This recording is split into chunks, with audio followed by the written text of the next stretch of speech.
Hola, bienvenido a la serie de fertilización de Cal Poly a través del ITRC, que es el Centro de Capacitación e Investigación en Irrigación. Este es el video 2 y vamos a hablar sobre química y vocabulario básico de fertilizantes. Mi nombre es Carlos Orozco. Este material es patrocinado por el Programa de Investigación y Educación en Fertilizantes, el FREP, del Departamento de Alimentos y Agricultura de California. Le recomiendo que descargue el libro de fertilización que está disponible en el sitio de internet del ITRC. Está la dirección en pantalla, itrc.org/books. Este libro de texto servirá como referencia para hacer la serie de videos que se han preparado. Está la versión en inglés y en español. En el libro se atienden muchos temas o diversos temas sobre fertilización. De entrada, diré que vamos a escuchar o se ha escuchado el término de quimigación y fertilización o fertigación, que para el caso es lo mismo. La diferencia entre quimigación y fertigación o fertilización es de que en quimigación podemos aplicar o se nombra quimigación cuando se aplica cualquier químico. Puede ser una nematicida, una fertilizante, un herbicida, un insecticida, lo que fuese. Y al estar aplicando un químico, pues se le denomina quimigación. Y fertirrigación o fertigación es cuando estamos aplicando nada más fertilizantes. Y en eso se va a estar enfocando el presente material y el libro que les recomendé que descargaran. Y tiene muchas ventajas el uso de la fertirrigación.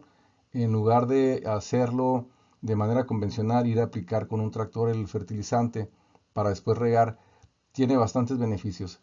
Por ejemplo, al no meter el tractor, el equipo, la maquinaria al predio, bueno, evitamos el tema de la compactación del suelo. Esto es primordial para cuando estamos regando. El cultivo no se daña y no se afectan las raíces, sobre todo cuando los cultivos empiezan a crecer un poco más. Y si estamos pensando en hortalizas, por ejemplo, hay un momento donde no podemos entrar bien o algún otro cultivo como algodonero o más cultivos en donde se puede aplicar la fertilización. Tiene muchas ventajas, se requiere menos equipo para aplicar el químico, se gasta menos energía en la aplicación del químico, la aplicación de nutrientes es mucho más controlada, somos más eficientes en la aplicación de los nutrientes, se aplica menos fertilizante porque podemos dosificarlo. Hay muchísimos beneficios y esto, bueno, tiene que ser a través de todo un proceso que vamos a estar explicando más adelante y que sobre todo ustedes podrán encontrar más información en el libro de quimigación o fertilización que tenemos ya preparado.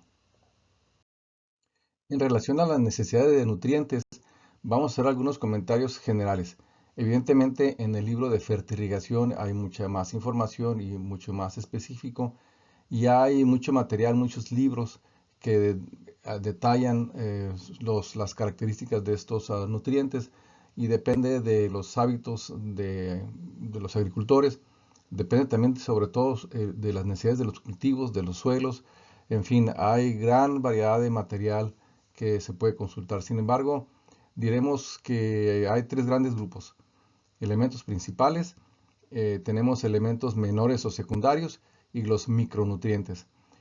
Y en los elementos principales, ahí se atiende lo que es nitrógeno, el potasio y el fósforo. Son los que mayormente se utilizan y evidentemente el nitrógeno es el que más se utiliza por parte de los cultivos. Los elementos secundarios que son calcio, magnesio y azufre, esos se utilizan en menor proporción, hay quienes no lo utilizan y también, reitero, depende de los cultivos. Hay cultivos muy sensibles a las deficiencias de algunos de estos elementos menores, en floración o en el fruto, en fin, es muy específico, muy particular. Y los micronutrientes, pues hay ocasiones en que no se aplican. Tenemos el cloro, el boro. El boro es un elemento muy sensible, micronutriente. Si nos excedemos, puede ser tóxico o es tóxico. Tenemos también el molibdeno, el cobre, el hierro, el manganeso y el zinc.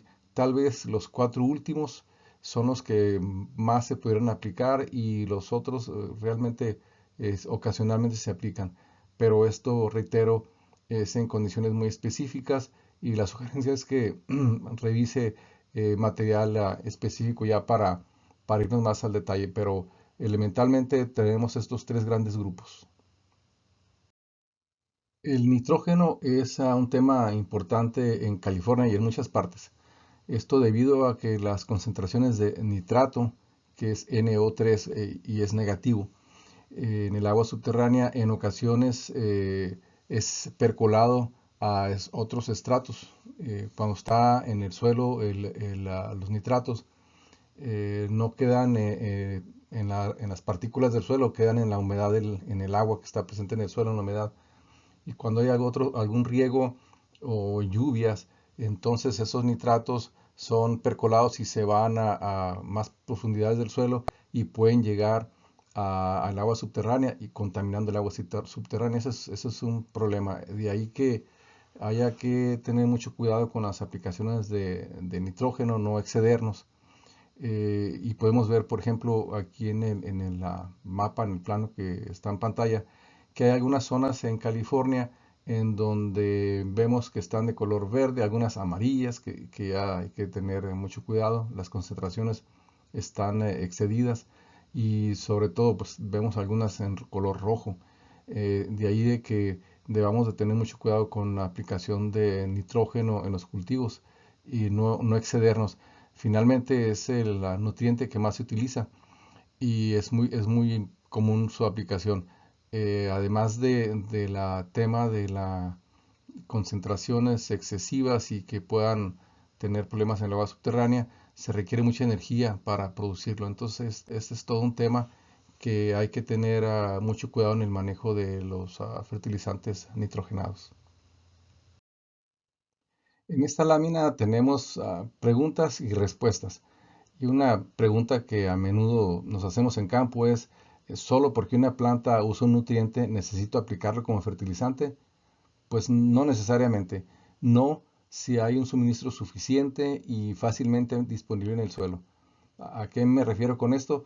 Pues hay ocasiones en donde el nutriente en el suelo no va a ser suficiente para atender la demanda que tendrá el cultivo o no necesariamente está disponible para el cultivo y un ejemplo de esto es el potasio. Más adelante podremos ver algunos temas más a profundidad sobre esto. Pero bueno, ¿cómo saber si el nutriente es suficiente y si está disponible? Pues podemos hacerlo de distintas maneras. Una de ellas es a través del análisis de suelos. Esto se hace normalmente al inicio de la temporada, antes de la siembra, para determinar cuál es la condición de nutrientes en el suelo y con ello hacer un programa de fertilización. Y otra manera de hacerlo es a través de los análisis del tejido vegetal, tomar muestras del tejido vegetal del cultivo en el transcurso de la temporada y aplicar lo que se vaya requiriendo en función de estas condiciones. Más material de esto se estará analizando en otros videos que atienden de manera particular muchos de estos temas muy interesantes. Es importante entender algo de química, un poco de química, no necesariamente ser experto, para poder comprender el tema de los fertilizantes y saber por qué suceden algunas cosas con los fertilizantes. Y algunos asuntos que hay que ir revisando es, por ejemplo, el símbolo de cada nutriente. Los mirábamos anteriormente, la N pues es el nitrógeno, la P de fósforo, y en fin, cada nutriente tiene un símbolo. La carga, algunos son positivos, otros son negativos. ¿Por qué y cómo algunos nutrientes son retenidos en el suelo? ¿Por qué otros no lo son? Es parte de lo que hay que ir revisando de manera general. Reitero, no hay que ser experto, pero sí necesitamos tener alguna información básica. Y además sabemos de que pues, tal vez química no sea lo más emocionante del mundo, pero realmente ayuda mucho a entender lo que sucede en el mundo. Y si estamos metidos en el tema de la agricultura, necesitamos tener alguna información básica sobre química y de eso se trata el material que se ha preparado. Hablando un poco de química, comencemos con el nitrógeno, porque es el fertilizante más común, pero también es el más complicado. En este caso comentaremos sobre el nitrato, que es NO3, y es una forma común de nitrógeno en los fertilizantes. La O es el símbolo del oxígeno, la N es el símbolo del nitrógeno. el número 3 indica que hay 3 átomos de oxígeno en esta partícula y vemos que no hay ningún número asociado con la N del nitrógeno, que significa que solo hay un átomo de nitrógeno. Entonces, si la N no tiene número, pues hay un átomo. Si la O tiene un número 3, quiere decir que hay 3 átomos de oxígeno. El signo negativo indica que este ion tiene una carga negativa. Ahora, cuando una partícula está cargada negativamente se llama anión. Esto es, tenemos iones y cuando tienen carga negativa se llama anión. Las partículas cargadas se combinarán con partículas de la carga opuesta para entonces crear una molécula. Y eso es lo que compramos en el mercado. Cuando vamos a comprar fertilizantes o un fertilizante, estamos comprando una molécula del fertilizante. Las moléculas se disuelven en agua en dos o más partículas cargadas y se llaman sales. Y es como la sal que utilizamos en los alimentos. Bueno, ese es cloruro de sodio. Sucede algo similar cuando disolvemos las moléculas.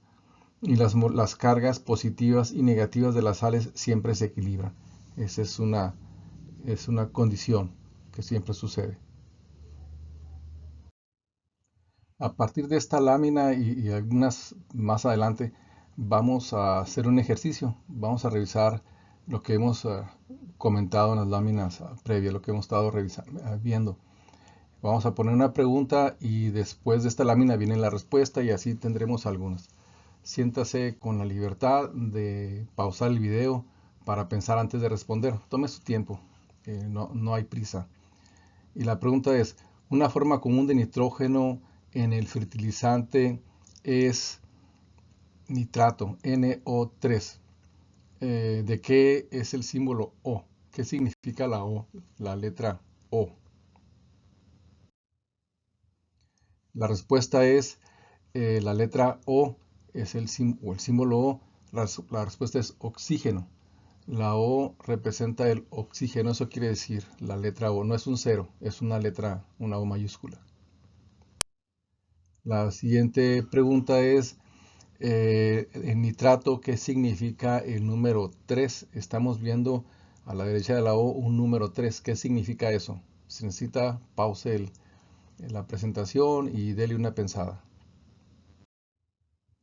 Bien, la respuesta es el ion nitrato tiene 3 moléculas de oxígeno. Habíamos comentado que si la N no tiene ningún número, tiene una molécula de nitrógeno. Y si la O tenía 3, un número 3 quiere decir que tiene 3 moléculas de oxígeno. La siguiente pregunta es en el nitrato, ¿qué significa el signo negativo que está junto a la O? Significa que el ion tiene una carga negativa. La carga negativa también significa que no será atraído o absorbido por la capacidad de intercambio catiónico del suelo. Y ponga atención, es absorbido con D, que no queda atrapado por el suelo, sino va a estar presente en la humedad del suelo, en el agua del suelo, ahí es donde queda este ion. La siguiente pregunta es, ¿qué es una sal? Denle una pensadita, ¿qué es una sal? Tómese un momento. La respuesta es, una sal es una molécula que cuando se disuelve en agua se divide en dos o más partículas cargadas, iones, dependiendo del tipo de la sal. Ahora, los iones cargados negativamente se llaman aniones y cuando están cargados positivamente se llaman cationes. Resumiendo, tenemos iones, si tienen carga negativa son aniones y si tienen cargas positivas son cationes. El nitrato, la siguiente pregunta, ¿el nitrato es un anión? Y si, ¿por qué sí es o por qué no es un anión? Si ya tiene la respuesta, aquí la estamos confirmando. La respuesta es sí, sí es un anión, porque tiene una carga negativa. Por eso es un anión el nitrato. Vamos a dar una revisada de lo que hemos estado viendo sobre el nitrato. El nitrato es una forma común de nitrógeno en los fertilizantes, es bastante común. Una partícula cargada se combinará con partículas de la carga opuesta para crear una molécula. Ya sabemos que el nitrato tiene carga negativa y entonces tendrá que combinar con algo que tenga cargas positivas. Las moléculas que se disuelven en agua en dos o más partículas cargadas se llaman sales. Eso ya lo habíamos visto anteriormente. Y las cargas positivas y negativas de los componentes de las sales siempre se equilibran. Siempre tiene que haber misma cantidad de positivos y negativos para que esté equilibrado. Ahora bien, esto significa que un fertilizante con nitrato también siempre tendrá al menos un ion positivo llamado catión, y la molécula de fertilizante resultante no tiene carga, se compensan. Entonces, si tenemos nitrato y lo queremos combinar, y un fertilizante muy común es el nitrato de calcio. Entonces, si combinamos el nitrato con calcio, podemos ver que el calcio tiene dos iones, tiene dos cargas, perdón. El calcio tiene dos cargas, y como el nitrato tiene nada más una negativa, vamos a ocupar dos iones de nitrato para compensar y para equilibrar al calcio. Por eso estamos viendo a la extrema derecha en el subíndice un número 2, porque el calcio trae 2 y tenemos que compensarlo con dos iones de nitrato y para hacer el nitrato de calcio. Este es algo muy común, y así es como se comportan las cargas positivas y negativas en los fertilizantes, en los iones, ya sea aniones y cationes. En fin, el tema es de que tiene que estar equilibrado. Vamos a hacer un recordatorio sobre iones. Sabemos que cuando el ion tiene una carga positiva se llama catión, y cuando tiene una carga negativa se llama anión. Aquí vemos en esta lámina, estamos viendo una imagen de un gato con un signo de más en cada uno de los ojos, o cargas positivas. Y esto viene de la versión en inglés, esta presentación también está en inglés.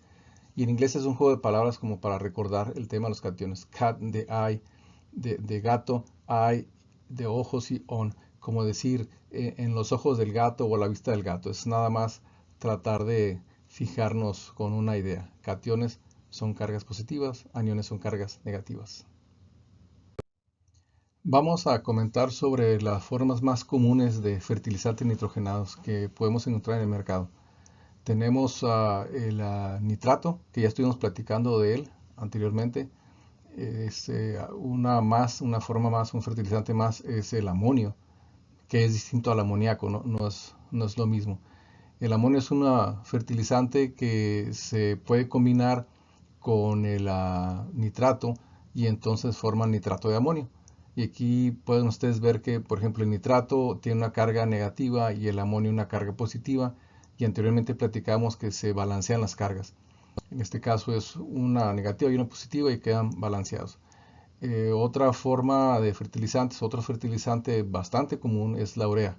La urea no tiene carga. La urea tiene una formulación mucho más compleja, y se puede combinar con otras fuentes de nitrógeno. Tenemos, por ejemplo, el Wuhan 32 y algunas mezclas más que se hacen con urea. Una fertilizante más es el amoníaco, es un gas. Y bueno, hablaremos más adelante sobre este tema. Y el amoníaco se combina con agua, usualmente se aplica en agua. Una fuente más que es natural, no es un nitrógeno, no es un fertilizante, perdón, pero es una fuente natural, pues es el nitrógeno. El 78% del aire lo contiene. Aunque no es un fertilizante, también algunas plantas tienen la habilidad de fijar el nitrógeno del aire y lo descomponen a una forma que ellos los pueden utilizar. Tenemos, por ejemplo, la alfalfa, el frijol y algunos otros. No se aplica en la industria, pero bueno, son de estas situaciones que la naturaleza nos da, y los cultivos lo utilizan. Bien, ahora regresamos de nuevo al tema, las preguntas y respuestas, para ejercitar un poquito lo que hemos estado revisando. De nueva cuenta, siéntase con la libertad de pausar el video para darle una pensadita. Aquí la pregunta es muy sencilla y la respuesta viene después, no hay problema. La pregunta es, ¿cuáles son las 4 formas de nitrógeno utilizadas en diferentes fertilizantes nitrogenados? Hablamos de 4 principalmente, y después hablamos de una última más, pero las 4 más comunes, ¿cuáles son? Vamos a a darle una pensada. Bien, aquí tenemos la respuesta, aquí está la respuesta. Las más comunes son el nitrato, el amonio, la urea y el amoníaco, que como lo hemos dicho en repetidas ocasiones es un gas, no tiene carga y más adelante abundaremos un poquito más sobre esto. Otra pregunta más, ¿cuáles son las cargas de las cuatro formas de fertilizante nitrogenado? Los hemos platicado. ¿Qué carga tiene cada fertilizante nitrogenado? La respuesta es la siguiente. El nitrato tiene una carga negativa, el amonio tiene una carga positiva, la urea no tiene carga, el amoníaco tampoco tiene carga. Es un gas y está sin carga. Continuando con el tema de estos cuatro principales fertilizantes nitrogenados, podemos resumir o agregar que para el caso del nitrato sabemos que tiene una carga negativa y entonces no es absorbido por la capacidad de intercambio catiónico del suelo y está presente en la solución del suelo, en el agua. Por lo tanto puede ser lixiviado a estratos inferiores del perfil del suelo y eventualmente pudiese hasta uh, ocasionar problemas con el agua del manto acuífero. Por otro lado, tenemos el amonio, que al tener una carga positiva, este sí interacciona con el suelo y queda atraído en el suelo. Tiene una acción con la capacidad de intercambio catiónico del suelo. Es más barato, es más económico, pero bueno, tiene otras consideraciones. Un fertilizante más es la urea, que no es absorbido directamente por las raíces de las plantas. Primero se tiene que convertir en amonio en el suelo. Y para que esto suceda es a través de una enzima que se llama ureasa. Esta enzima convierte la urea en amonio y es como la planta lo absorbe. Y una fertilizante más que es el NH3, que es amoníaco, es un gas. En ocasiones se le llama amoníaco anhidro. El amoníaco anhidro se combina con el agua y crea el NH4, el amonio, y es como puede ser absorbido por las raíces de las plantas.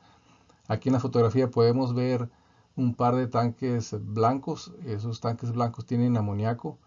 Lo están descargando a el agua a través de unas mangueras que pueden ver que llegan allí a la compuerta que pasa el agua a la parcela y ahí se está regulando el flujo y bueno, al entrar en contacto con el agua pues se convierte, se crea el NH4, el amonio, y es como la planta eventualmente lo va a absorber y tiene una acción muy rápida, pero tiene otras consideraciones en el suelo. Esto es muy frecuente, muy utilizado en la cuenca baja del río Colorado.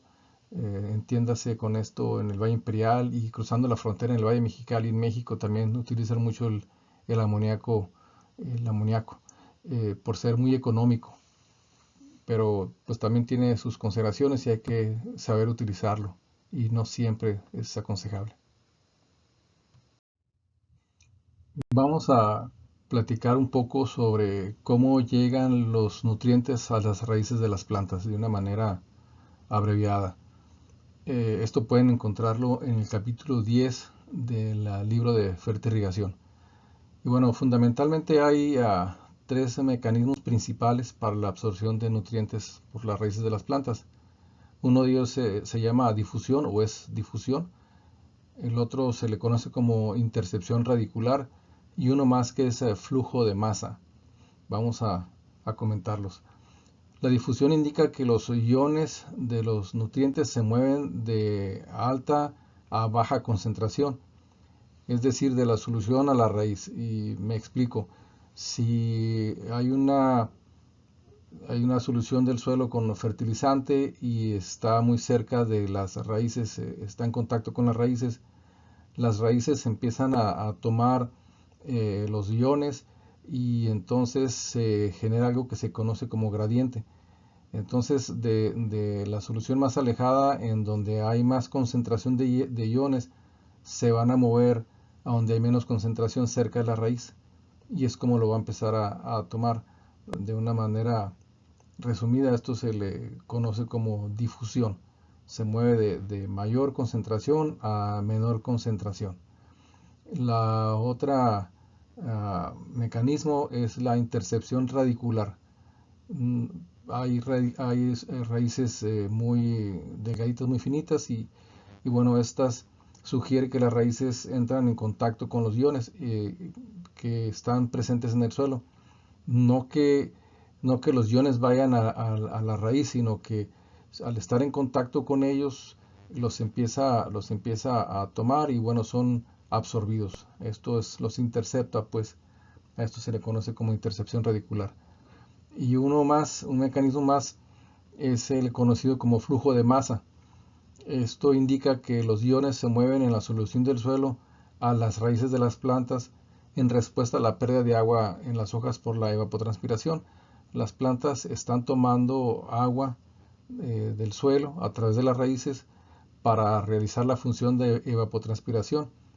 Y entonces, al estar perdiendo la planta agua, necesita tomar más agua, y al estar tomando más agua, más humedad del suelo, está tomando los iones, y esto se conoce como flujo de masa. No es que necesariamente vaya por los iones, lo que está necesitando es tomar más humedad del suelo, y de esta manera se conoce el flujo de masa, y es como también ingresan los fertilizantes a la planta.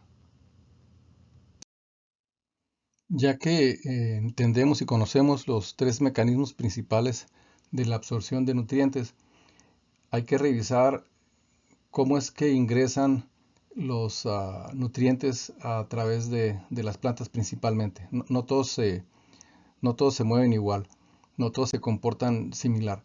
Esto podemos revisarlo de igual forma en el capítulo 10 del libro de fertirrigación. Bueno, y vemos que a través del flujo de masa, principalmente son absorbidos el boro, el calcio, cobre, magnesio, manganeso, molibdeno, nitrógeno y azufre. Esos son los que principalmente entran a través del flujo de masa, y de estos pues vemos que nada más el nitrógeno de los principales nutrientes es el que ingresa por este medio. Respecto al tema de difusión de nutrientes, que como decíamos va de alta concentración a baja concentración, desde el suelo hasta la raíz, parece ser más importante para el fósforo y el potasio. Estos son los que entran a través de difusión, que es distinto a cómo ingresa el nitrógeno, y junto con el fósforo y el potasio, pues en menor medida funciona para el hierro y el zinc. Y la absorción de calcio se ve o se da a través de la intercepción radicular, y cuando lo interceptan en las partículas de arcilla, el calcio funciona mucho con la arcilla. La capacidad de intercambio de arcilla retiene calcio, y es en donde las plantas tienen la oportunidad de interceptar calcio de las partículas de arcilla. De esta manera, de manera general, es como se comporta la absorción de nutrientes principalmente. Y aquí venimos nuevamente con el ejercicio de preguntas y respuestas. Tenemos una primera pregunta, ¿cuáles son las fórmulas del amoníaco y del amonio? Es distinto. Una cosa es amoníaco y otra cosa es amonio. ¿Cuáles son las fórmulas de cada una de ellas?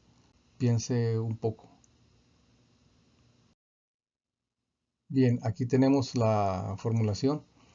El amoníaco es un gas, es el NH3, y huele, no nada más huele, es tóxico, la verdad es que quema, de hecho es muy peligroso. El amoníaco, vimos los tanques blancos, aquellos que estaban inyectando amoníaco, gas amoníaco al agua de riego. Y el amonio es el NH4, que ese tiene un comportamiento totalmente diferente. Y hablando un poco sobre otros símbolos químicos, tenemos una serie de nutrientes, elementos mayores, menores, en fin. Sobre elementos principales o macronutrientes, tenemos el potasio, que también a veces pueden escucharlo como potasa, alguien pudiera mencionarlo así, es lo mismo, potasio. Normalmente es potasio. Comúnmente así lo van a escuchar.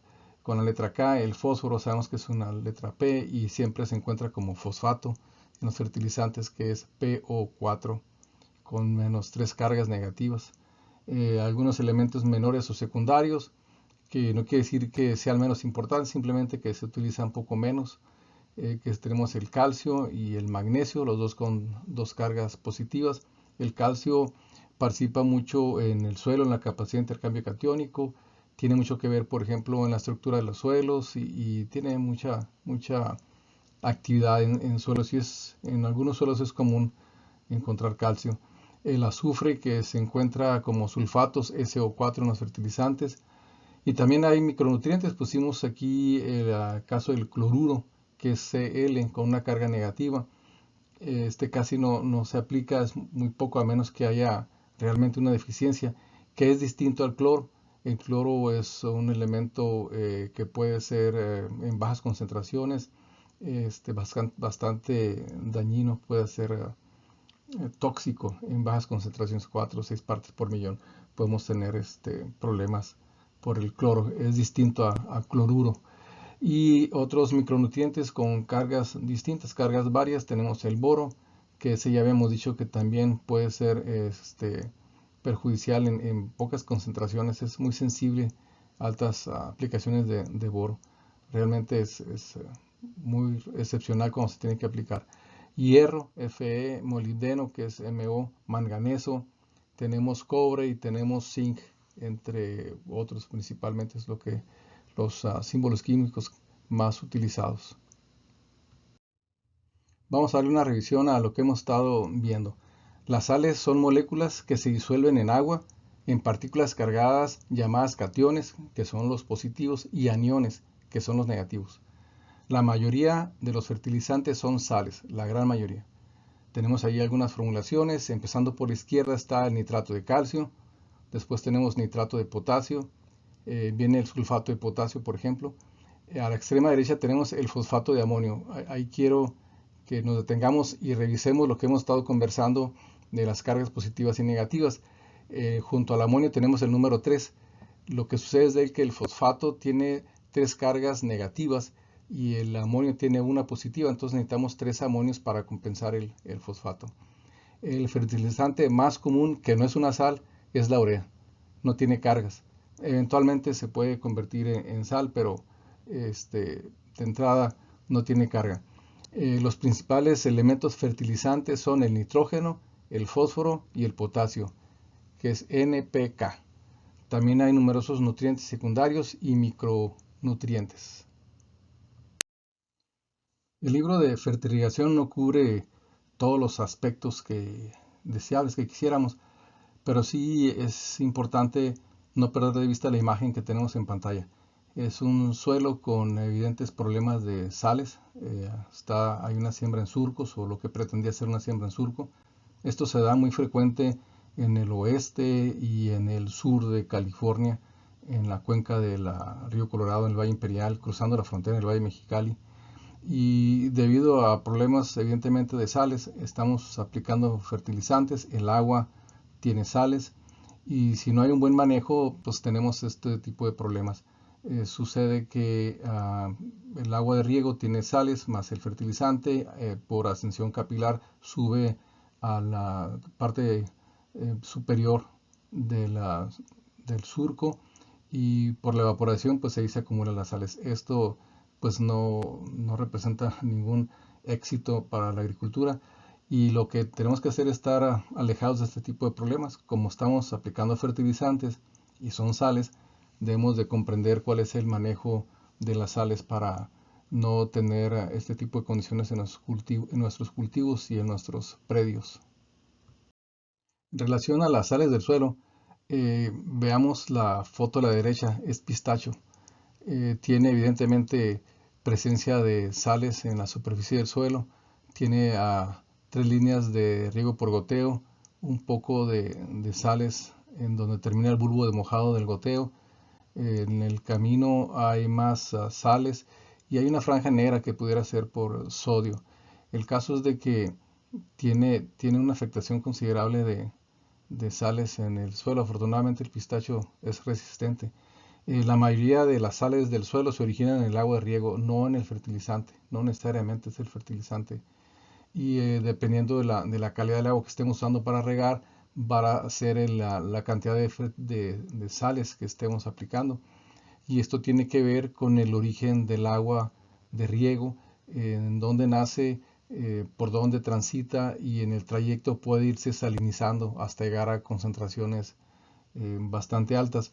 En la tabla de la izquierda podemos ver a tres fuentes de agua. El río Sacramento en el norte de California, que tiene una concentración de 700 libras de sal por acre por año.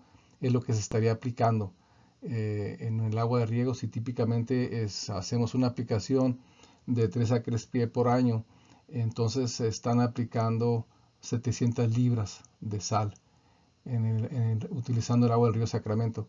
En el acueducto San Joaquín, acueducto California, que está al oeste del Valle de San Joaquín, la concentración es mucho mayor de sales. Se estarían aplicando 2.900 libras por año.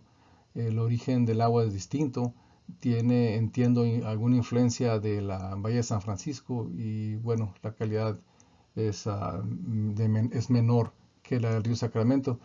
Y si vemos el tercer ejemplo, que es el río Colorado, donde se irriga el Valle Imperial, Blythe y cruzando la frontera, el Valle Mexicali, pues la aplicación de sales es mucho mayor, 5.700 libras de sal por acre, por año. Esto tiene que ver evidentemente con el tipo de calidad del agua. En la zona sur, pues es un desierto, hay mayor evaporación, se concentra más fácilmente las sales en la superficie del suelo y el manejo tiene que ser distinto. Cuando están sembrando tienen que aplicar láminas de lavado, aplicar drenaje subterráneo, hay que manejarlo distinto. Lo que queremos mencionar con esto es de que si bien es cierto que con los fertilizantes aplicamos sal, realmente el problema mayor es originado por la calidad del agua de riego. Las sales del agua de riego quedan en el suelo cuando el agua es absorbida por las raíces como parte del proceso de transpiración. Estamos transpirando, las plantas están transpirando y se va acumulando en la superficie del suelo las sales y vemos estos problemas, o como la lámina anterior, en donde es muy evidente la acumulación de sales y eso trae problemas en el rendimiento de los cultivos. Reitero, hay que tener un manejo distinto, sembrar distinto, aplicar láminas de lavado, en fin, prácticas que hay que seguir para evitar este tipo de situaciones. Resumiendo un poco lo que hemos estado viendo sobre sales del suelo, lo que hemos comentado, la mayoría de los sales en el agua de riego no son fertilizantes, son de manera natural, vienen ya en el agua de riego. Las sales del agua de riego permanecen en el suelo cuando el agua es absorbida por las raíces como parte del proceso de transpiración. Entonces la sal queda afuera, queda en el suelo y al momento de estar evaporando, la sal se va concentrando. Las sales se acumulan y eventualmente deberán ser lixiviadas del suelo con agua de riego o por alguna otra circunstancia, ya sea de manera voluntaria o involuntaria. Voluntariamente, si yo quiero lixiviar sales, las quiero lavar, aplico una lámina de lavado, un sobreriego y con eso muevo las sales. O si no me doy cuenta y estoy regando de manera ineficiente, puedo estar yo lavando o lixiviando esas sales. Ahora, el concepto de lixiviación, que lo he comentado en un par de ocasiones, esto significa que agua adicional se filtra a través del suelo y drena o sale por debajo de las zonas radiculares. Esta agua de lixiviación lleva sales consigo. Algunas pueden ser dañinas y otras pueden ser fertilizantes.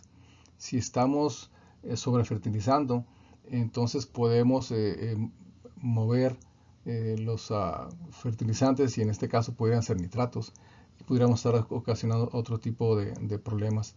Entonces hay que tener muy claro la concentración de salinidad que tiene el agua que estamos utilizando para riego y para tener un buen manejo y evitar los problemas que hemos estado revisando en estas láminas.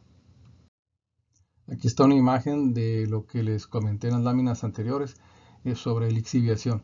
Lixiviación significa que agua adicional se filtra a través del suelo. O sea, una vez que el suelo ya no puede retener tanta agua, se filtra, se mueve a través del suelo por debajo de la zona de las raíces. Esta agua de lixiviación lleva sales consigo, algunas pueden ser dañinas, pero otras pueden ser fertilizantes. Lo que queremos es de que la zona de raíces esté sana, que no tenga problemas de sales, y una vez que está por debajo, esa percolación profunda, el agua puede ser por lluvia, puede ser por riego, pero el tema es remover las sales de las zonas de las raíces. Bien, y tenemos más términos. H, que es el ion hidrógeno. Esto está asociado con pH, con ácidos, con los ácidos pH bajos. Tenemos el ion hidróxido, que es negativo. Tenemos pues carbonatos y bicarbonatos. Carbonato CO3, bicarbonato HCO3.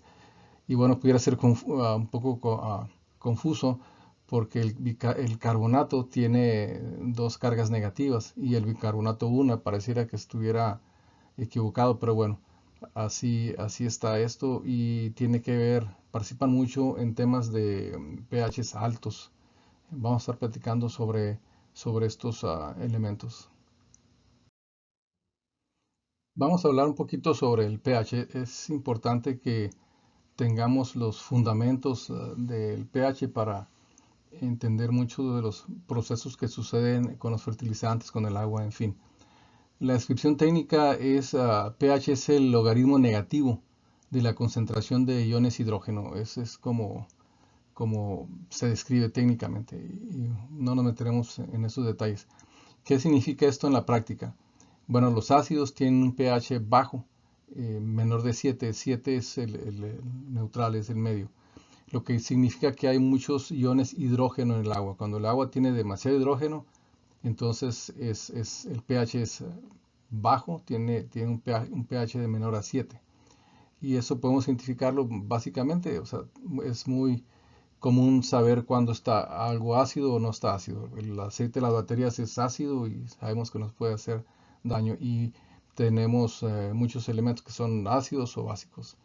En fin, las bases tienen un pH alto, mayor a 7, lo que significa que hay menos iones hidrógeno en el agua, pero más hidróxidos, más OH.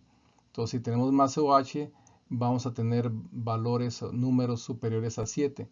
El básico, el pH es superior a 7 y también se le llama alcalino, que es un suelo alcalino o que es un agua alcalina, en fin, pero son sinónimos, pudiéramos decir, se le llama indistintamente. La mayoría de las plantas funcionan mejor con un pH neutro, en cuyo caso hay tantos iones hidrógeno como hidróxidos, ahí están compensados.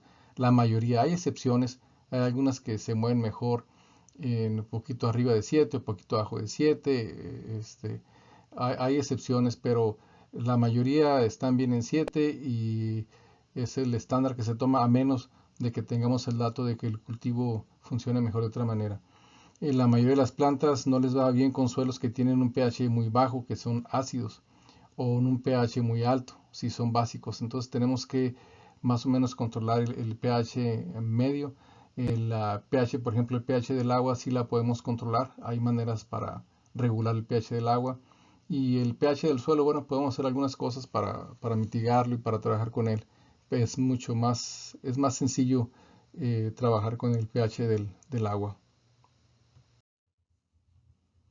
Para corregir el tema del pH en el agua y en el suelo, pues podemos manipularlo para obtener algunos resultados. Por ejemplo, el carbonato de calcio o cal a menudo se incorpora en el suelo como un polvo y una vez que aplicamos la cal aumenta el pH. En otras palabras, se elimina la acidez. Si tenemos un suelo muy ácido y queremos incrementar el pH, se adiciona carbonato de calcio. El problema es de que el carbonato de calcio no se disuelve bien en agua, por lo que no se puede inyectar en el sistema de riego, ya que taparía los goteros y los aspersores y demás. No es posible, no es aconsejable aplicar el carbonato de calcio a través del sistema de riego presurizado porque lo estaría tapando, entonces se complica. Por otro lado, a menudo se inyecta ácido, por ejemplo ácido sulfúrico, al agua de riego, lo que reduce el pH del agua y posteriormente el pH del suelo. Cuando queremos bajar el pH del suelo o necesitamos bajar el pH del agua, aplicamos ácido, bajamos el pH del agua por alguna razón que necesitemos y esto afecta al suelo.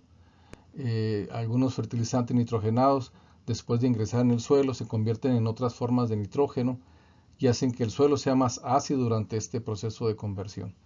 Entonces sí hay que tener mucho cuidado cuando estamos tratando de algo, de un agua básica, la queremos hacer ácida o bajar el pH a 7 al valor que necesitemos, ya que esto va a ir a dar al suelo y se va a empezar a acumular en el suelo. Y es muy fácil o es más sencillo bajar el pH del suelo, hacerlo más ácido, aplicando productos a través del sistema de riego. El problema es subir el pH del suelo. Si lo tenemos muy ácido y lo queremos hacer básico, queremos tener valores arriba o llevarlo a 7 al menos, necesitamos aplicar carbonato de calcio y no lo podemos hacer a través del sistema de riego presurizado. Y esto me refiero para arboledas, para huertos, viñedos, en fin, que utilicen sistema de riego por aspersión, perdón, microaspersión, goteo. Aquí es bastante complicado.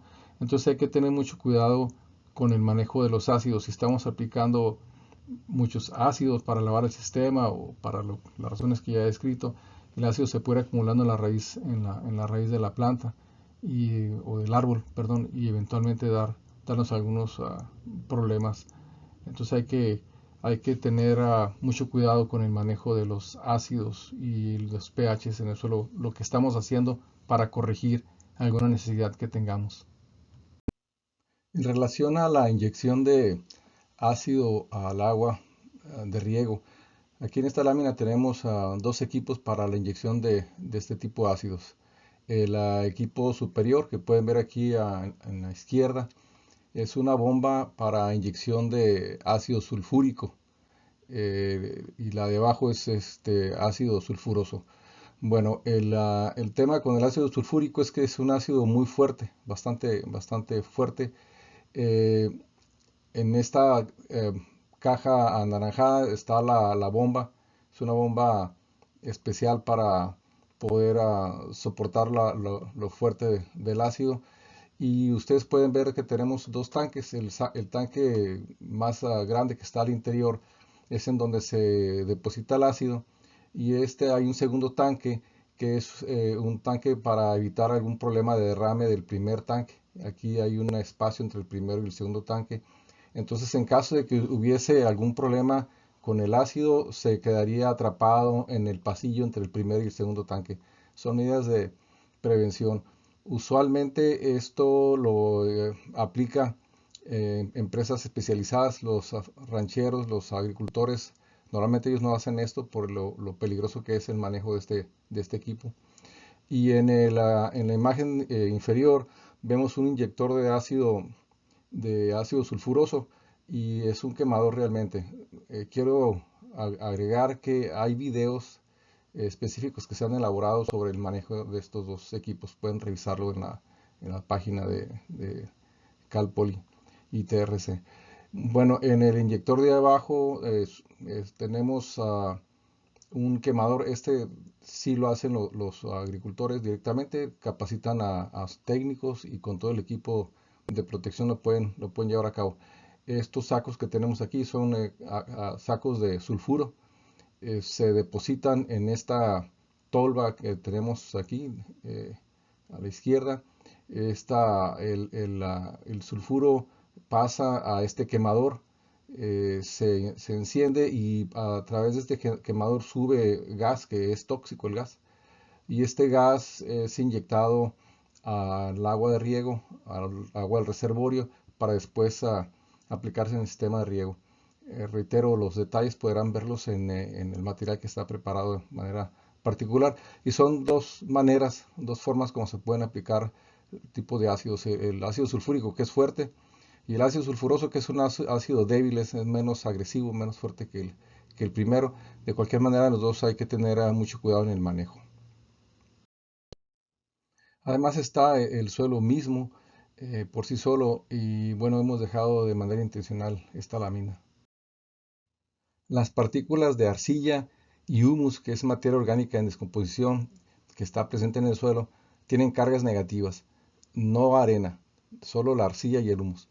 Y estas cargas negativas actúan como imanes. A esto se le llama capacidad de intercambio catiónico.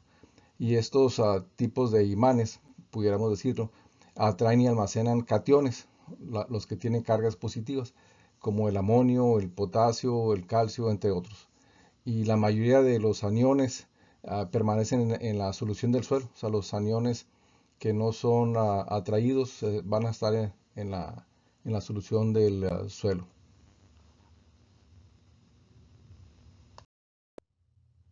Con esto concluimos la revisión del material que teníamos preparado para el video 2, que tiene que ver con vocabulario e información básica sobre fertilización. Le invito a que revise el material que tenemos disponible en la página de internet del ITRC, de más videos e información que usted puede descargar de manera gratuita, incluyendo el libro de fertilización que también está en español. Nos vemos en los siguientes videos. Gracias por su atención.